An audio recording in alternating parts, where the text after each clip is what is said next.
ଯେ ଆମର ପୁତ୍ର କନ୍ୟା ସନ୍ତାନ ସନ୍ତତି ମାନଙ୍କୁ ଜନ୍ମ ଦେବାକୁ ଅଛି ସେଥିପାଇଁ ବିବାହ କଲୁ।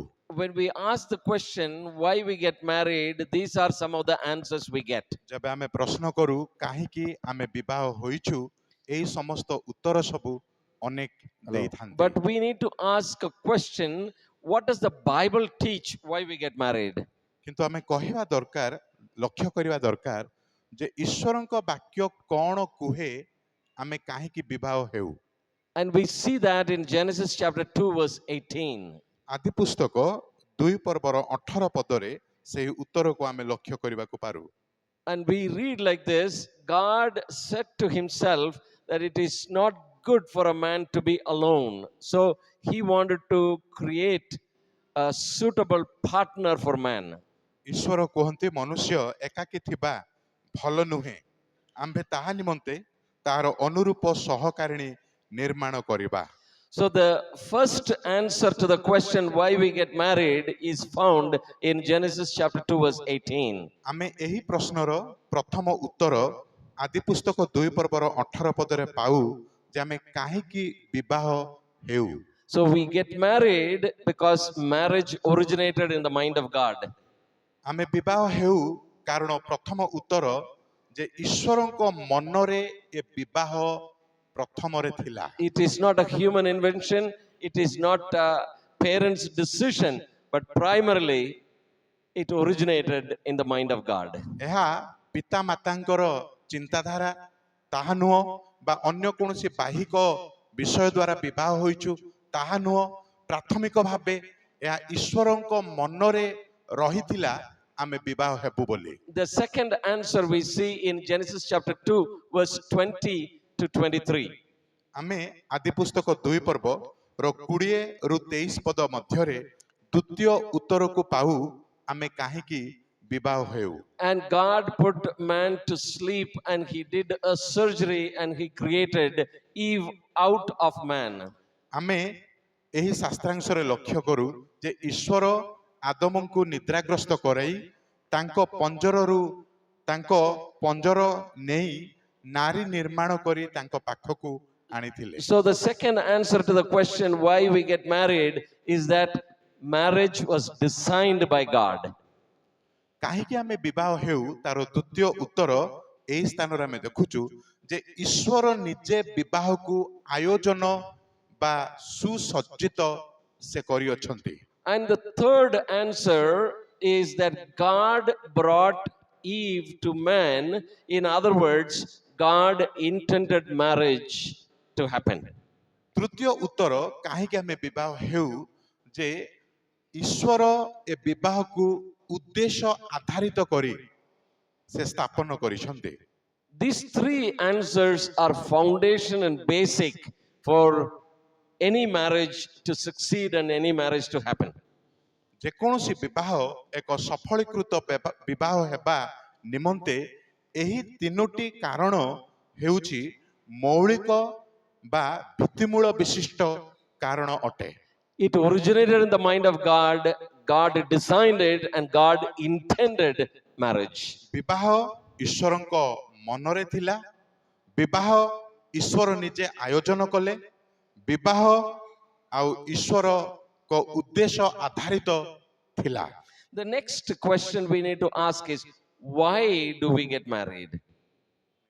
Why do we get married? ଆମେ କାହିଁକି ବିବାହ ହେଉ? So the first answer should be to have a theological relationship or to have a theological relationship between husband and wife.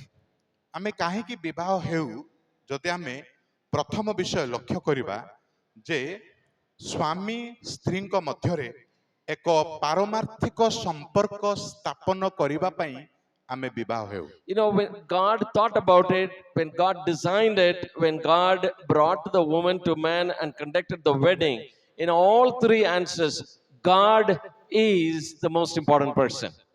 ବିବାହରେ ଯେଉଁ ତିନୋଟି ବିଷୟ ଆମେ ଦେଖିଲୁ ଏହା ଈଶ୍ୱରଙ୍କ ମନରେ ଥିଲା, ଏହା ଈଶ୍ୱର ଆୟୋଜନ କଲେ, ଆଉ ଏ ବିବାହ ଈଶ୍ୱରଙ୍କ ଉଦ୍ଦେଶ୍ୟ ଆଧାରିତ, ତାମାନେ ବିବାହର ସର୍ବେ ସର୍ବା ଈଶ୍ୱର ହିଁ ଅଟନ୍ତି, ସେ ହିଁ ପ୍ରମୁଖ ବ୍ୟକ୍ତି ଅଟନ୍ତି। Therefore, more than anything, a marriage should be all about God. In other words, the marriage relationship should be about a theological relationship.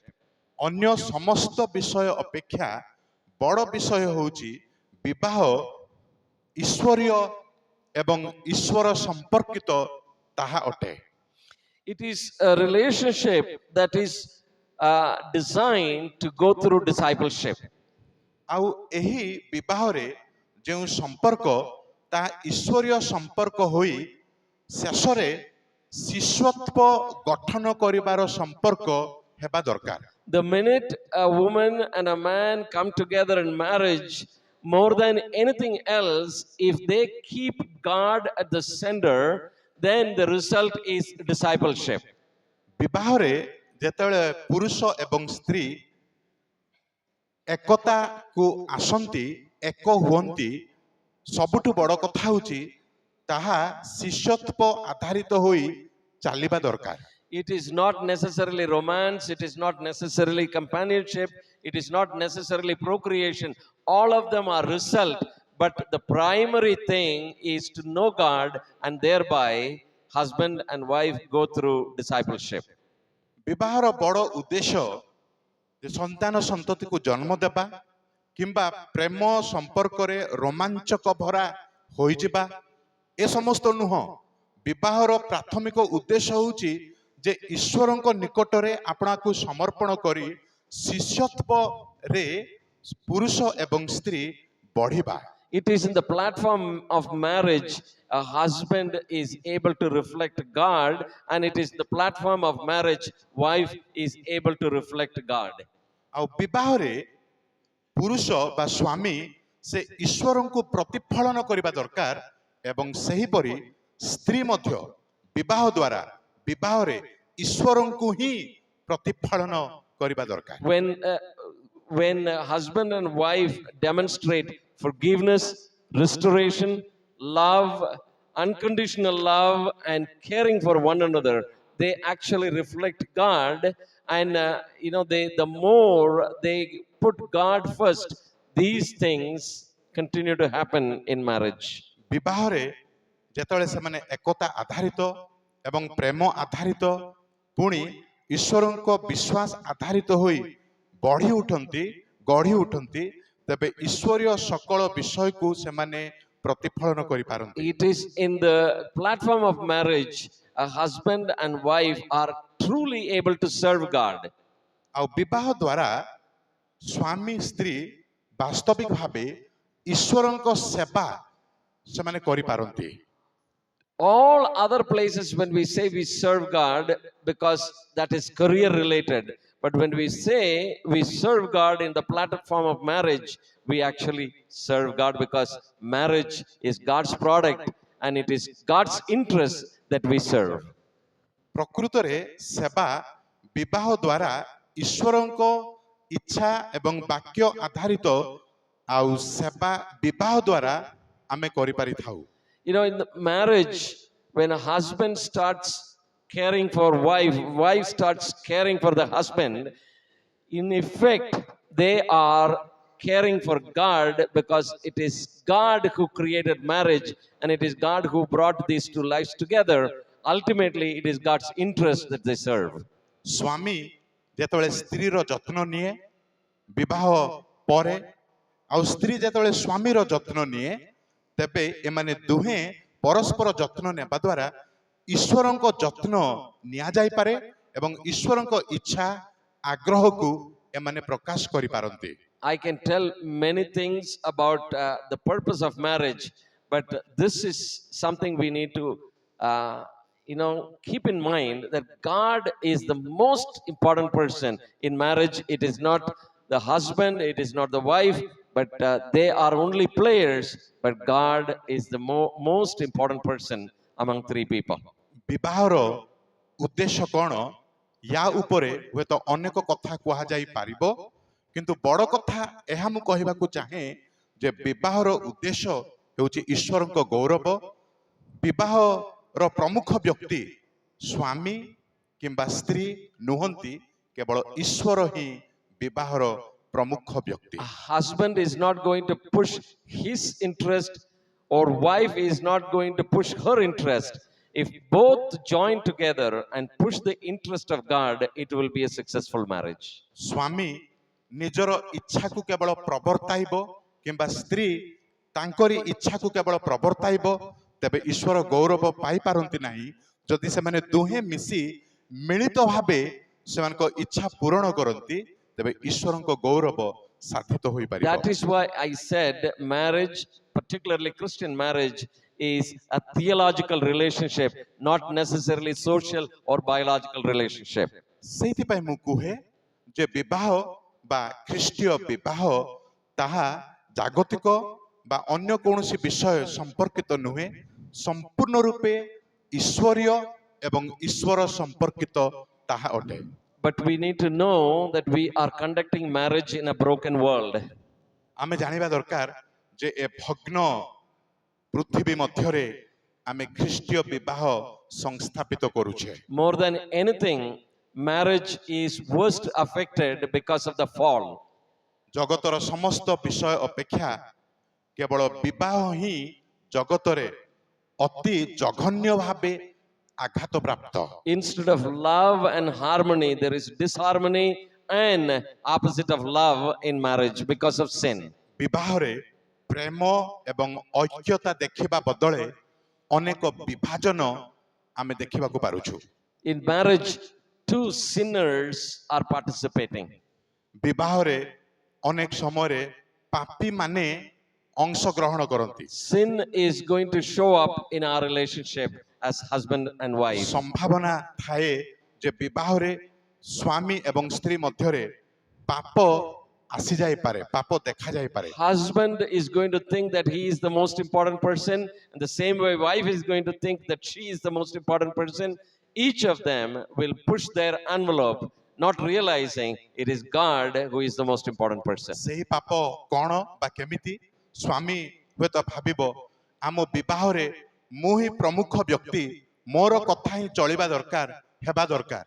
କିମ୍ବା ସ୍ତ୍ରୀ କହିବ ମୁଁ ଉଚ୍ଚ ଶିକ୍ଷିତା, ମୁଁ ହିଁ ବଡ଼, ମୋରି କଥା ହିଁ ହେବା ଦରକାର। When Jesus was teaching his disciples about prayer, this is what he taught.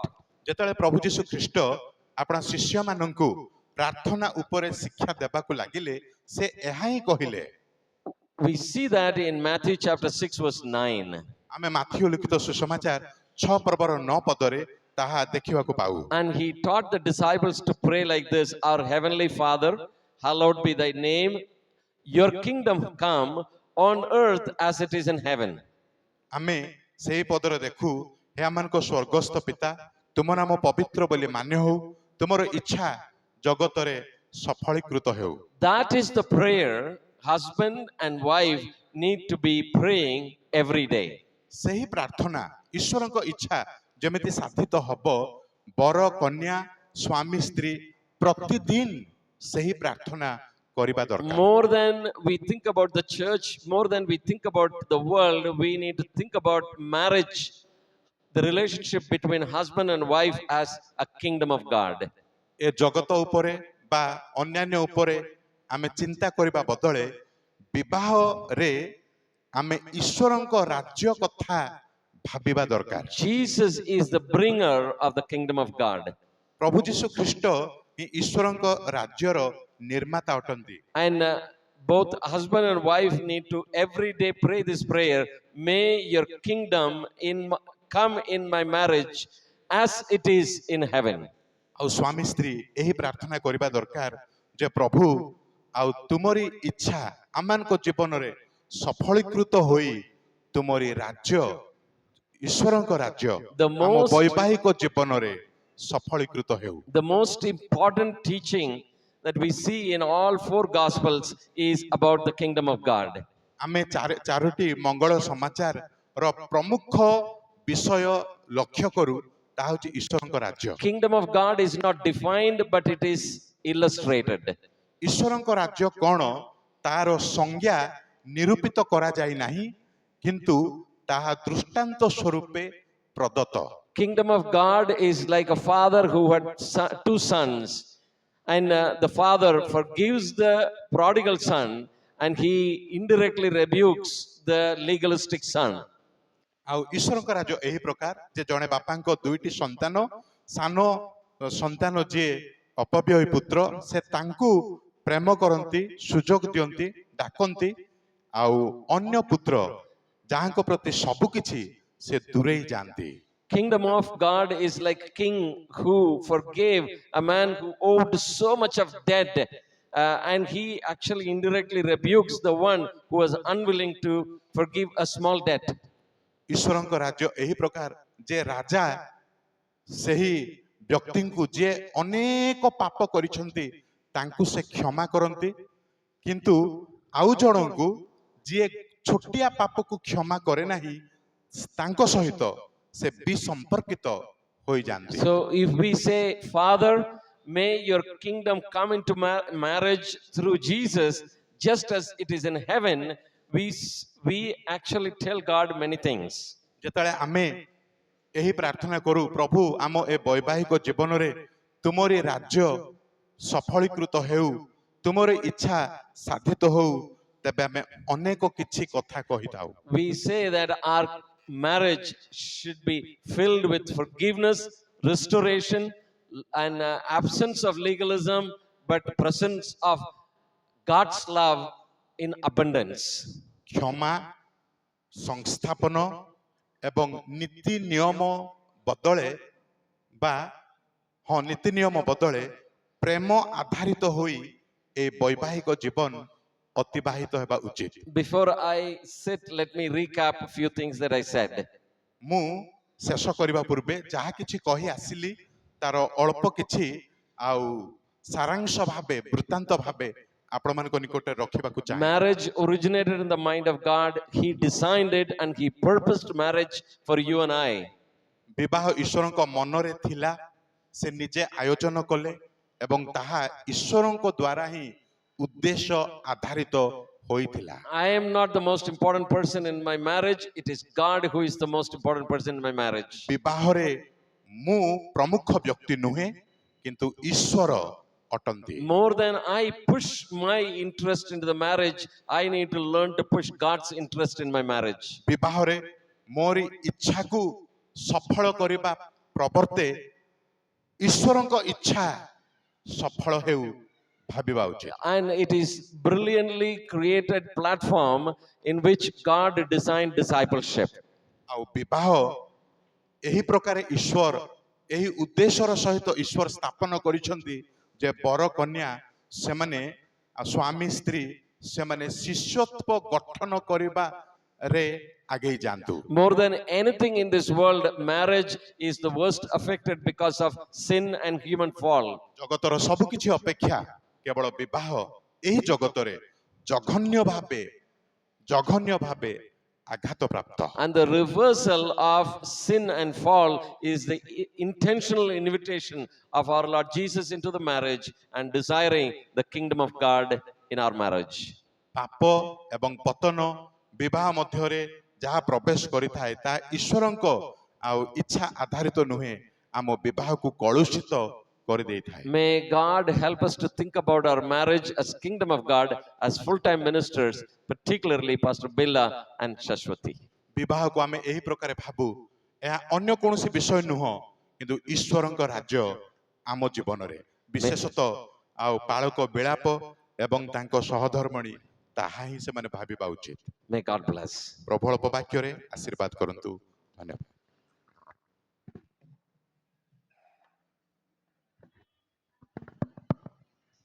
ସମୟର ସ୍ୱଳ୍ପତା ଦୃଷ୍ଟିକୋଣରୁ ଗୁମା ମଣ୍ଡଳୀ ଯେଉଁ ପ୍ରକାର ନିର୍ଦ୍ଦେଶ ଦେଇଛନ୍ତି ସେହି ପ୍ରକାର ଭାବରେ ମୁଁ ପରିଚାଳନା କରୁଛି, ପ୍ରିସାଇଡିଂ କରୁଛି।